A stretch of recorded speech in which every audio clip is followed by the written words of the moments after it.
In today's talk, we're going to talk about a question called, is it okay to not be okay? And when I'm thinking about this subject, it takes me back to my own story. Now, if you haven't met me before, my name's John Thompson. The reason I'm talking to you today is I've had some major traumas in my life. Well, the biggest is 9 shoulder dislocations on my right shoulder. So that's what put me on an exploration to say what's out there that can help. I wanted a non-surgical and I wanted a long-term result. And what I discovered was a lot of the issues that I have was due to about 5 different car accidents that I would all call minor. And what minor means is there's no bleeding, there's no lacerations, there's no fractures, and I could walk away. So I don't know where you're from, but where I am from here in America, and maybe even it's more of a Minnesota thing, but we have an anthem that I have witnessed my whole life called I'm fine, when we don't know how to define whether we're fine or not. And the reality is I was never fine after any of my accidents. So we're going to explore one of the parts of the triangle today called the mental, emotional, psychological, spiritual side. This side is structure and this side is chemistry. But the emotional side of, is it okay to not be okay? And how do we know? And even bigger, how do we resolve it? Because what I found was I wasn't okay, but I didn't know how to quantify any of it. I wanted to be fine. And it's okay to have a good attitude about resolution. I didn't want to make what happened any bigger than it was, but I didn't want to minimize it and not go clean up the mess that was made. So what I didn't know is that one of the things that happens during a car accident is that it's going to have a major impact on stability of our connective tissue.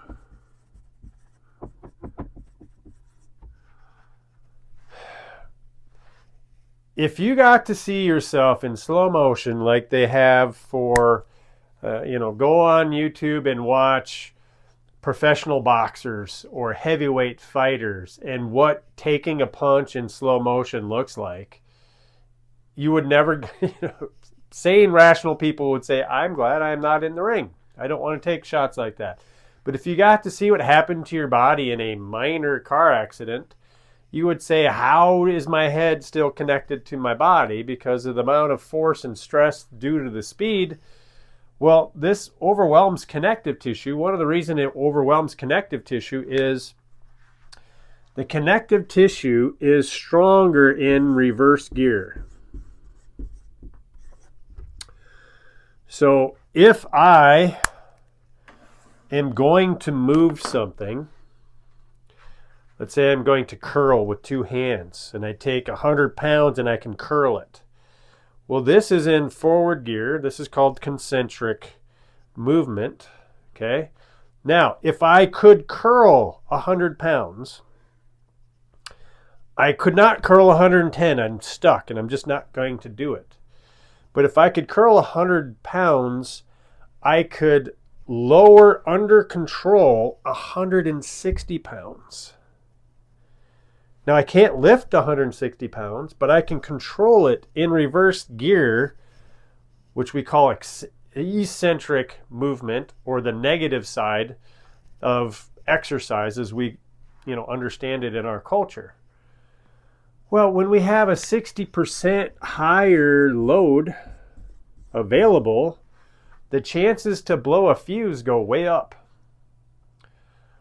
Okay, so I am not going to attempt to move my neck on my own at those speeds. But when we're in a car accident, your brain is inside your skull, and your body knows that if that skull whacks something that's substantial hard enough, it's game over for everybody. So your body goes, let's protect the brain, vitality, survival, and let's slow that thing down. Well, we can slow it down with 60% more force than we can move it. So this is why we have all kinds of soft tissue stuff, because, the steering wheel is in your hand and you're holding on to a vehicle, but when it suddenly stops, that steering wheel goes into your hand like you're falling from a 2 or 3 story building and landing on grabbing some ladder rungs or something. It tends to want to have your thumb not be part of your body anymore. It's very devastating. Thumbs, wrists, everything. It's like, boom, you wouldn't drop into a push-up from 6 feet, most people. Try it from 20 feet. And now you see why, boom, things got overwhelmed, even if it was very quick and it was very short. Now we can buffer this conversation, for months and maybe even years due to this instability. And I've talked about instability in the past, and I've talked about why, symptoms tend to hide and we can't connect our current pain to the origin of that pain because it didn't happen right away. If I sprained my ankle, I know. Well, yeah, I sprained it. But if we have whiplash, we could be symptom free, which I was, for most of things. I wouldn't complain about my neck, and I didn't have headaches. I had, I spent a lot of time in the weight room, so I had a relatively strong neck to start with. But I had scar tissue in my neck that if I were to look at a certain angle and reach up at a certain angle and turn my head, I would actually pinch a nerve that runs my arm muscles that stabilize, and they would literally get shut off. And then nothing was holding my arm in, and that's why I was dislocating. And it was frustrating because I couldn't connect the dots. If I'm here, I'm strong. If I'm here, I'm not strong. And when you're playing basketball, I'm not thinking about where I am. And I don't know when I'm going to engage resistance because there's other players involved. All of that being, talked about, there's an element that I want to talk about today called what I call the snapshot. It's like getting hit by a bolt of lightning when you're in that car accident. It's sensory overload in a moment. You're driving, you're somewhat relaxed, and all of a sudden, BAM! Loud noises, shift things happen, cars sliding, somebody ran into me. What happened? Now, you're startled, your day is interrupted, you are on your way to someplace, you are now not going to get there, you don't know how many other things this is going to affect.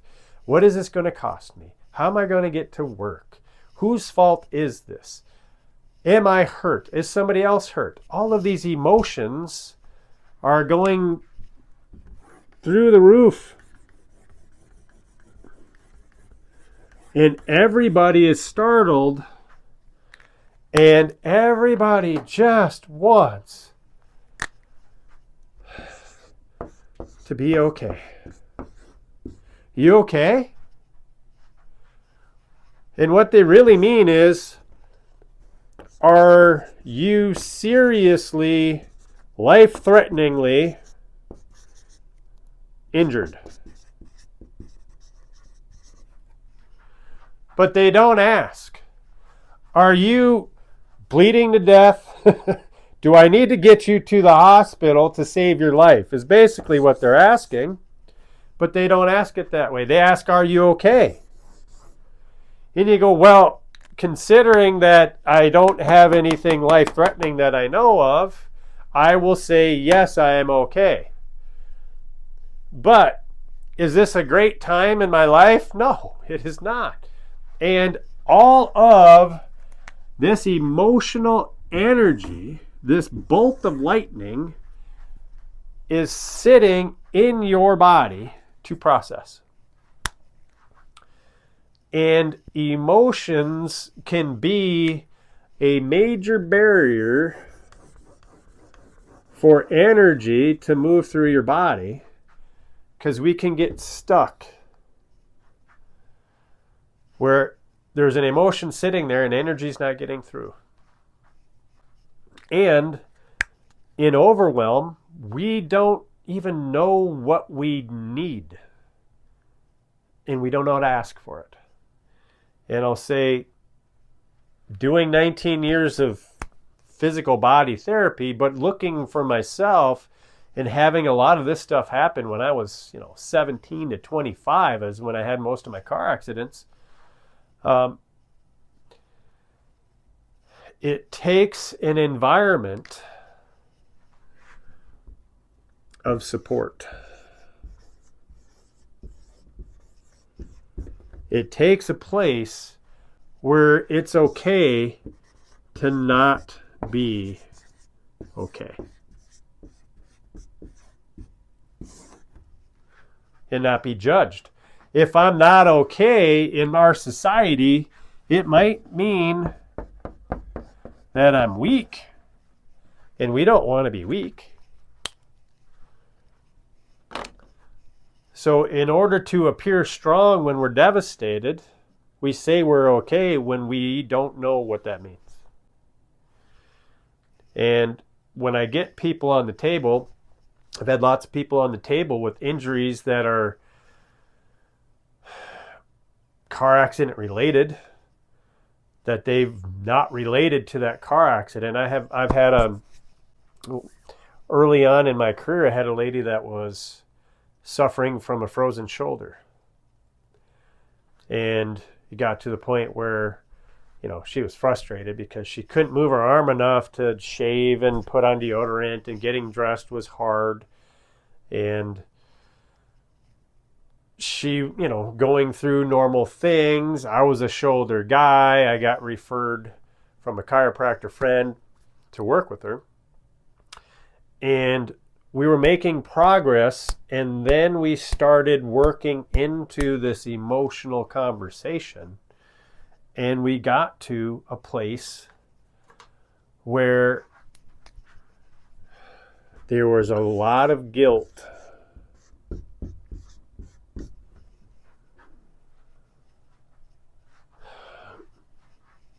There was a situation with a passenger that was with on a car accident, and being the person that was driving the car, you feel like you're responsible for the people, but you're not responsible for the person that's going to pull out and T-bone you while you're driving. Had you known that somebody was going to pull out and T-bone you, you might have prepared differently, but you didn't know. And then everybody was fine. Everybody walked away. Everybody was okay physically to some extent. But emotionally, she carried this guilt. And until that got to be expressed and she got to feel forgiveness, Father, forgive them, for they know not what they're doing. It works for everything that I can think of. Father, forgive them, for they know not what they're doing. Once this got to be discharged, she recovered rather quickly. After 9 months of looking at how do I do this and going backwards. So every incident, even the ankle sprain, has this emotional component to it because it's overwhelming. We don't like it when injury happens. We get emotional about it, but we don't have a safe place of support where we can just be human and be heard and listen to ourselves and let our body have some of its needs met, where it's okay to not be okay for a moment. And the good thing about emotions, as I've found in practicing and letting a lot of mine go, because I've had a lot of, devastating type injuries, is we don't like sadness. We don't like loss. We don't like fear. We don't like, thinking that somebody's going to die, or we don't know if we're going to live. We don't like being terrified. But we don't have to feel that way for a day. We can feel those emotions for 30 seconds to 2 minutes and have it be resolved. Or we can just be in a safe environment where we let that go and we don't even have to talk about it. Because if you can listen to the body, it gets to be heard without words. And, there's some beautiful things that happen. So hopefully this is encouraging to you. If you've had any, devastating injuries and haven't explored what can happen in an environment where we don't have to feel shame. We don't have to feel like it's not okay to be not okay. And then we can let stuff go. And then once that emotion moves and energy moves, healing is a lot easier to happen. And then hope comes in. So hopefully this has been a blessing to you. This information has blessed me. And onward and upward. Thanks for spending your time, and we'll see you in the next video.